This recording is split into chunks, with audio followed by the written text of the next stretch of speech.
विपिन 4 साल से अंजलि नाम की लड़की से बहुत प्यार करता था। एक दिन विपिन अंजलि के साथ एक रेस्टोरेंट में जाता है, जहाँ पर वो बैठ जाता है। तभी अंजलि बोलती है, विपिन, मैं तुमसे ऐसे छुप छुप कर नहीं मिलना चाहती। तो इसका मतलब तो ये हुआ तुम मुझे छोड़ना चाहती हो। वाह भाई वाह, सही है। पागल, मेरे कहने का मतलब ये नहीं है। तो मतलब क्या है, साफ साफ बोलो ना। मैं ये कह रही हूँ कि अब हमें और वक्त नहीं लगाना चाहिए, अब हमें शादी कर लेनी चाहिए। वो तो ठीक है, वो तो मैं समझता हूँ ना। फिर क्या दिक्कत है? पर अरे क्या हुआ है, ये साफ साफ बोलोगी? बोलो ना, क्या हुआ है? पर क्या तुम्हारे घर वाले मान जाएंगे? कहीं वो मुझे तुमसे दूर ना कर दें। अरे कैसी बात करती हो अंजलि? हाँ, तुम देखना, मेरे माँ बाप ना मेरा रिश्ता लेकर खुद तुम्हारे घर चल के आएंगे। पर विपिन, तुम्हारे और मेरे स्टेटस में बहुत फर्क है। कहाँ तुम और कहाँ मैं। अंजलि, तुम कभी मेरी एक बात भूलना मत, हमेशा याद रखना, मेरे लिए तुम बहुत जरूरी हो और कोई तुम चीज नहीं हो जो मैं भूल जाऊं। यार, तुम मेरा प्यार हो, मेरी जिंदगी हो और मैं तुमसे कभी दूर नहीं जाऊंगा। मैं तुम्हें कभी खोना नहीं चाहता, हमेशा तुम्हारे साथ रहूंगा। तुम उसकी चिंता मत करो और दिमाग से फालतू बातें निकाल दो। तुम्हारे लिए नहीं है, क्योंकि तुम मुझसे प्यार करते हो, पर तुम्हारे माता पिता के लिए तो है ना। अरे उसकी चिंता तुम क्यों करती हो? मैं हूँ ना, मैं देख लूंगा। और बात रही अमीर गरीब, ये सब कुछ नहीं होता है। देखना तुम, एक दिन ये फर्क मैं मिटा दूंगा। देखना तुम, एक दिन मेरे अमीर घर वाले ना एक दिन तुम्हारे घर आएंगे और हमारी शादी की बात करेंगे। इतना कहकर विपिन अंजलि का हाथ कसकर पकड़ता है और अंजलि को थोड़ी राहत महसूस होती है, जिसके बाद दोनों अपने अपने घर की तरफ निकल पड़ते हैं। विपिन शहर के जाने माने बिजनेसमैन यशवर्धन का बेटा था। वही अंजलि एक बहुत ही गरीब घर की लड़की थी। यशवर्धन जहाँ भी जाता तो लोग झुककर उसे सलाम किया करते। वहीं अंजलि के पिताजी राजू सारा दिन रिक्शा चलाकर पैसा जमा किया करते। अंजलि की मां ममता और अंजलि और विपिन के बारे में सब जानती थी। ऐसे एक दिन अंजलि के पिता अंजलि के रिश्ते की बात कर रहे थे। ममता हाथों में एक तस्वीर लिए अंजलि के पास जाती है और बोलती है, बेटा, तेरे पिताजी ना तेरे लिए ना रिश्ता देख रहे हैं और ये देख लड़के की फोटो, कैसा लग रहा है तू बता। माँ, आप जानती है ना कि मैं विपिन से प्यार करती हूँ और मैं शादी भी उसी से करूँगी। पर बेटा, तू जानती है ना विपिन का खानदान कितना ऊंचा खानदान है। हम कितने ज्यादा गरीब लोग हैं, हमारा और उनका मेल कहीं से भी मैच नहीं करता बेटा। पर माँ, विपिन ने मुझसे वादा किया है। पर बेटा, मजबूरी में ना कई वादे टूट जाते हैं और एक तरफा रह जाता है प्यार। नहीं माँ, मुझे अपने विपिन पे पूरा भरोसा है। वो अपना किया हुआ वादा कभी नहीं तोड़ेंगे। बेटा, मैं भी चाहती हूँ कि तेरे को तेरी खुशियाँ मिले और तेरे को सारे सुख मिले। पर बेटा, औकात से बाहर सपने देखना हमारे लिए ये सब सही नहीं होता है। हम लोग गरीब हैं। माँ, किसी भी तरह से इस रिश्ते को रोक दीजिए ना, एक मौका दे दीजिए। ठीक है बेटा, मैं तेरे लिए इतना कर ही सकती हूँ, तेरे पिताजी से बात कर सकती हूँ, लेकिन मैं ज्यादा दिन नहीं रोक सकती हूँ। तो आगे समझदार है तो समझ जा। ममता वहाँ से चली जाती है। अब अंजलि की चिंता और ज्यादा बढ़ गई थी। आखिरकार सब कुछ कैसे होगा। वहीं दूसरी तरफ विपिन एक सुबह अपने पिता और अपनी माँ सोनाली के साथ बैठकर ब्रेकफास्ट कर रहा था और तभी वो बोलता है, मॉम, डैड, मैं आप लोगों से कुछ बात करना चाहता हूँ। हाँ बोल, क्या बात है? सब ठीक तो है ना? वो मैं कह रहा था कि एक लड़की है जिससे मैं बहुत प्यार करता हूँ और शादी करना चाहता हूँ उससे। क्या? कौन है वो? माँ, उसका नाम अंजलि है। अच्छा, क्या काम करते हैं उसके पिताजी? रिक्शा चलाते हैं? डैड, आपको ये बात पता कैसे चली? तुम्हें क्या लगा कि मैं बिजनेस में बिजी रहता हूँ तो इसका मतलब मुझे पता ही नहीं चलेगा कि मेरा बेटा क्या कर रहा है और क्या नहीं? जी, आप थोड़ा आराम से बात कीजिए। विपिन, उस लड़की से तो तुम्हारी शादी कभी नहीं होगी। शादी अपने लेवल के हिसाब से की जाती है, ना कि ये जिनकी औकात हमारे नौकरों से भी नीची हो। डैड, पैसा ही सब कुछ नहीं होता है, फीलिंग्स भी मैटर करती है। तो तुम्हें क्या लगता है कि तुम्हारी फीलिंग्स के लिए मैं सब लोगों में अपना मजाक बनवा लूं? उस गरीब को इस घर की बहू बनाकर लाऊं? ये पॉसिबल ही नहीं है, ये नामुमकिन है। इतना कहकर यशवर्धन वहाँ से चला जाता है, जिसके बाद विपिन अपनी माँ को अंजलि और अपने बारे में सब कुछ बता देता है। तभी सलोनी विपिन को समझाते हुए बोलती है, विपिन, तुम जानते हो ना, तुम्हारे पापा इस बात के लिए कभी एग्री नहीं होंगे। बेटा, तुम उनसे क्यों बहस कर रहे हो? माँ, मैं अंजलि से वादा कर चुका हूँ और मैं अपना वादा नहीं तोड़ूंगा। मैं उससे प्यार करता था, करता हूँ, करता रहूंगा। और आप लोग मेरा रिश्ता लेकर उसके घर जाओगे, ऐसा मैंने वादा किया है और वो वादा मैं तोड़ नहीं सकता और ना मैं तोड़ने दूंगा आप लोगों को। बेटा मैं तेरे प्यार को समझती हूँ, पर ये नहीं हो सकता। क्यों नहीं हो सकता माँ, क्यों नहीं हो सकता? आखिर क्या दिक्कत है? ये दुनियादारी, भेदभाव, ये अमीरी गरीबी, ऊंच नीच सब कुछ छोड़ दो माँ, सब कुछ भूल जाओ। बेटे की खुशियाँ देखो आप लोग यार। अरे मैं आपका बेटा हूँ, मेरी खुशियों के आगे आप लोग दुनिया देख रहे हो। जहाँ पर भी लिखा है ऊंच नीच, अमीरी गरीबी में भेदभाव है, उन सबको मैं जला के राख कर दूंगा। उन किताबों को फाड़ कर फेंक दूंगा मैं, जिसमें ये लिखा है कि एक गरीब घर की लड़की अमीर घर की बहू नहीं बन सकती। उन सब चीजों को मिटा दूंगा। अगर पत्थर की लकीरों से भी लिखा होगा तो मैं अपने हाथों से उसे उखाड़ कर फेंक दूंगा माँ। लेकिन मैं शादी करूंगा तो उसी से करूंगा। और कब तक हम पुराने जमाने में जीते रहेंगे माँ? आने वाले समय में सब कुछ बदल ही जाएगा माँ, और आज बदल जाए तो ज्यादा अच्छा होगा। माँ मैं आपके आगे हाथ जोड़ता हूँ, कुछ कीजिए आप। इतना कहकर विपिन चला जाता है। अब दोनों ही परिवारों में इस वक्त तनाव का माहौल बना हुआ था। जहाँ एक के बाद एक अंजलि लड़कों को मना कर रही थी, तो विपिन अपने पिता को मनाने की हर कोशिश कर रहा था। ऐसे ही दिन राजू ममता पर चिल्लाते हुए बोलता है, आखिर क्या चाहिए इस लड़की को? हर लड़के को तो मना कर रही है। अरे आसमान से कोई राजकुमार थोड़ी ना आएगा इसके लिए। इतनी मुश्किल से ये रिश्ता ढूंढता हूँ, लाता हूँ और ये मना कर देती है। और इसकी उम्र भी हो गई है, अब नहीं करेगी तो कब करेगी शादी? अंजलि छुप कर ये सारी बातें सुनती है। उसकी आंखों में आंसू बहने लगते हैं। राजू के जाते ही अंजलि अपनी माँ के पास जाती है और बोलती है, मुझे माफ कर दो माँ, मेरी वजह से आपको इतना सुनना पड़ा। बेटा आपने पिता को देख, रिक्शा चला चला के उनकी हालत कैसी हो गई है। बस उनका एक ही सपना है कि तेरे हाथ पीले कर दे और तेरे को ससुराल विदा कर दे। माँ मैं पिताजी की सारी समस्याएं समझ रही हूँ, पर मैं विपिन के अलावा और किसी से शादी नहीं कर सकती। अंजलि रोती हुई चली जाती है और विपिन को फोन करके मिलने के लिए एक जगह पर बुलाती है। विपिन अंजलि से मिलने के लिए आता है। तभी अंजलि उसके गले लग जाती है और जोर जोर से रोने लगती है। तो विपिन बोलता है, अंजलि क्या हुआ तुम्हें? तुम रो क्यों रही हो? मैं ये सब और बर्दाश्त नहीं कर सकती। मेरे पापा मेरे वजह से बहुत परेशान है। आखिर कब तक मैं उनसे ये सब छुपा कर रखूंगी? अंजलि तुम्हारी परेशानी मैं समझता हूँ, लेकिन मुझे थोड़ा वक्त दो, मैं करूँगा ना कुछ। यार तुम्हें मुझ पे यकीन होना चाहिए, यकीन रखो मुझ पे, मैं सब ठीक कर दूंगा। और कितना वक्त दूं मैं तुम्हें? इतना वक्त तुम्हें पहले ही दे चुकी हूँ। अब और मेरे पिता की आंखों में मुझसे आंसू नहीं देखे जा रहे। अंजलि कुछ बोल नहीं पाती कि इससे पहले एक गाड़ी आकर रुकती है, जिसमें से यशवर्धन बाहर आ जाता है। अंजलि यशवर्धन को देखकर पहचान लेती है और हाथ जोड़कर उनके पैर छूने लगती है। तभी यशवर्धन बोलते हैं, मुझे छूने की कोशिश ही मत करना, दूर रहो मुझसे, गरीब कहीं की। मेरे नौकर भी मेरे पैर नहीं छूते और तू है कि मेरे पैर छूने आई है? डैड ये क्या कह रहे हैं आप? क्या हो गया आपको? आप तो ऐसे ना थे। आखिर हुआ क्या है आपको? अंजलि है वो, उसके साथ ऐसा बर्ताव क्यों कर रहे हो आप? किससे कैसी बात करनी है ये तुम मुझे मत सिखाओ। मैं तेरा बाप हूँ, तेरा बेटा नहीं, जो तुम मुझे सिखा रहा है किससे कैसी बात करनी है। मैंने तुझे पैदा करा है, तूने मुझे नहीं, समझा? अंकल आप मुझसे इतना गुस्सा क्यों है? देखो लड़की, पहली और आखिरी बार बोल रहा हूँ, मेरे बेटे से दूर रहो। तुम जैसे गरीबों की मेरे घर में और मेरे बेटे की जिंदगी में कोई जरूरत नहीं है, निकल जाओ यहाँ से। डैड मैं इसे प्यार करता हूँ, आप इसे ऐसा कुछ नहीं कह सकते और इसके बारे में कुछ भी बोलने का हक नहीं है आपको। बेटा तुम भूल रहे हो कि जितना इसका बाप रिक्शा चलाकर एक दिन में नहीं कमाता ना, उससे ज्यादा ना मैं लोगों को दान में दे देता हूँ। यशवर्धन के बोल अंजलि को बहुत चुभते हैं। अंजलि बिना कुछ कहे वहाँ से चली जाती है और अंजलि रोती हुई घर पर जाकर ये सारी बात अपनी माँ को बताती है।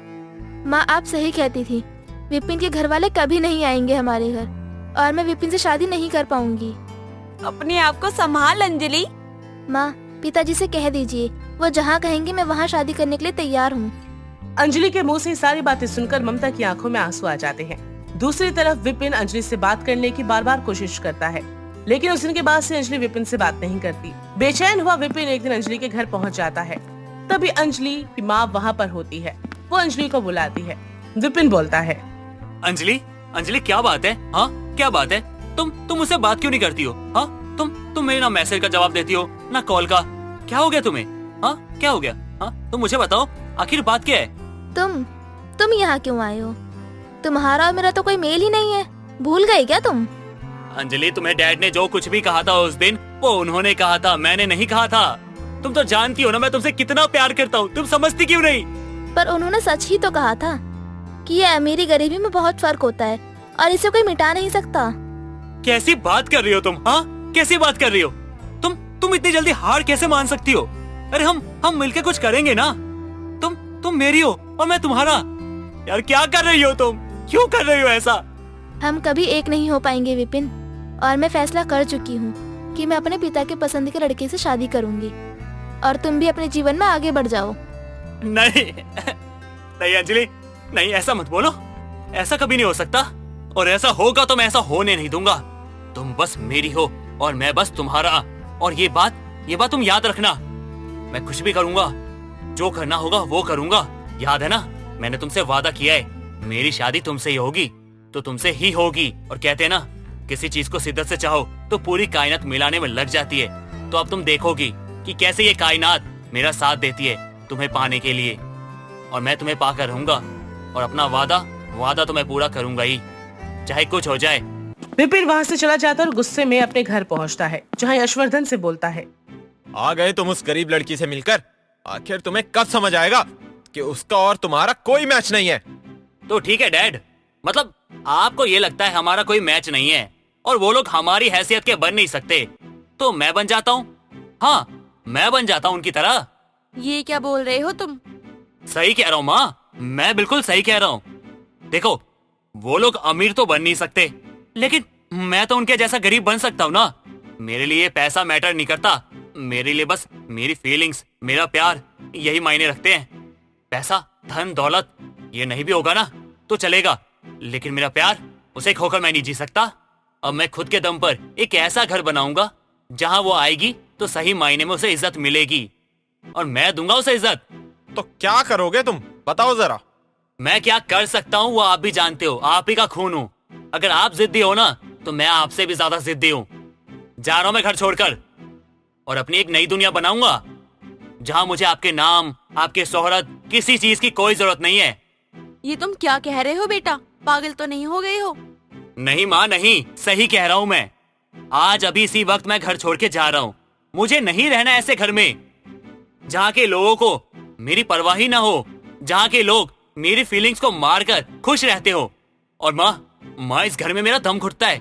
माँ तुम ठीक से रहना। हाँ, मैं घर छोड़ के जा रहा हूँ। और माँ, अगर मैं ज्यादा समय तक इस घर में रहा ना तो मेरा दम घुट जाएगा और मैं तड़प तड़प के मर जाऊंगा। और मैं मरना नहीं चाहता माँ, मैं आप ही का बेटा हूँ। मैं जीना चाहता हूँ और खुश रहना चाहता हूँ और अपने प्यार को पाना चाहता हूँ, उसके साथ एक नई जिंदगी बसाना चाहता हूँ। मैं जा रहा हूँ माँ, मैं जा रहा हूँ। इतना कहकर विपिन उस वक्त अपना घर छोड़ देता है। विपिन की जेब में पैसे नहीं होते, 1-2 दिन तो वो ऐसे ठीक ठाक निकाल लेता है, लेकिन अब पेट भरने और रहने के लिए उसे जगह चाहिए थी।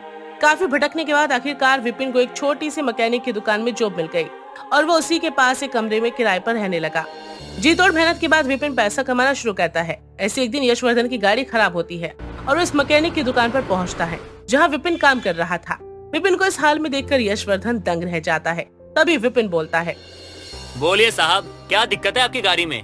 और वैसे भी आपकी गाड़ी है तो बड़ी महंगी, और महंगी चीज इतनी जल्दी खराब तो होती नहीं है, तो क्या दिक्कत हो गई जरा बताइए। पता नहीं, चलते चलते बंद हो गई, देख लो। थोड़ा समय दीजिए साहब, अभी जाकर चेक कर लेता हूँ। मुझे लगता है थोड़ी बहुत कोई दिक्कत होगी। एक काम कीजिए, दूसरी गाड़ी मंगवा लीजिए।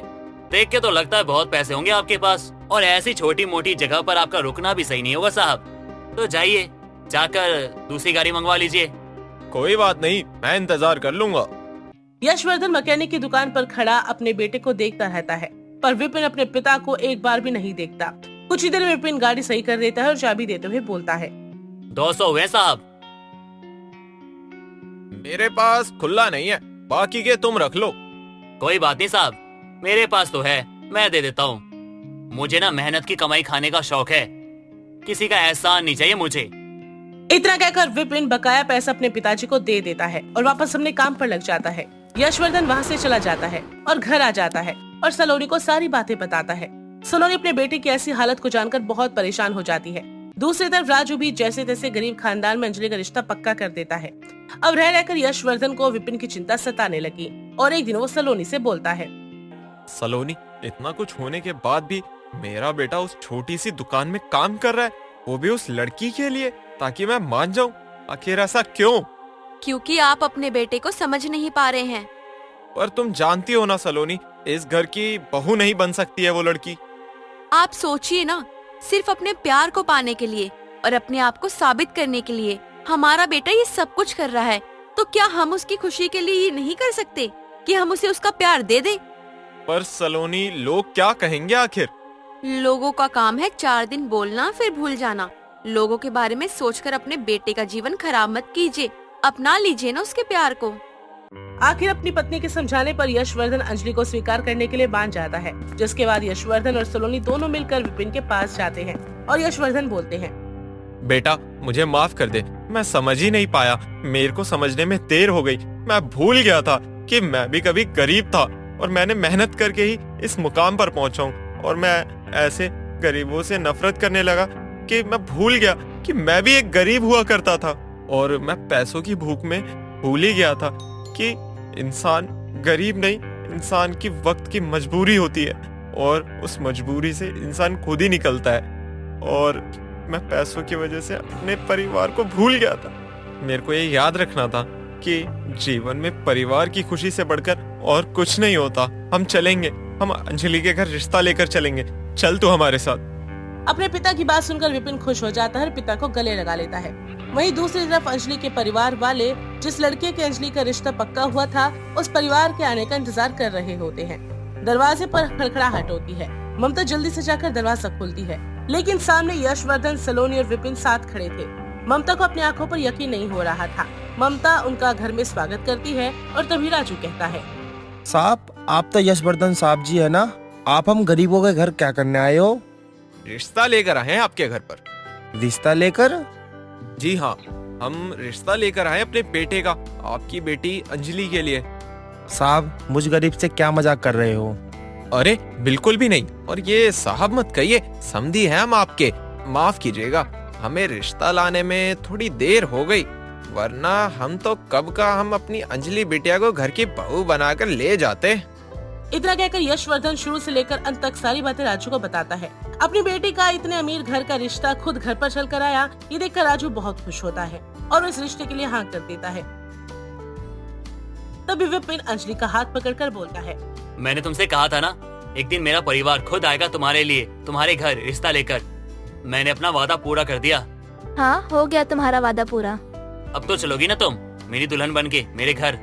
बिल्कुल चलूंगी, तुम्हारी दुल्हनिया बनकर ही चलूंगी। इतना कहकर विपिन और अंजलि एक दूसरे को प्यार से गले लगाते हैं और इस तरह आखिरकार गरीब घर की अंजलि अमीर विपिन की हो जाती है और दोनों परिवार वाले ये भेदभाव भुलाकर एक दूसरे के साथ एक नए भविष्य की शुरुआत करते हैं।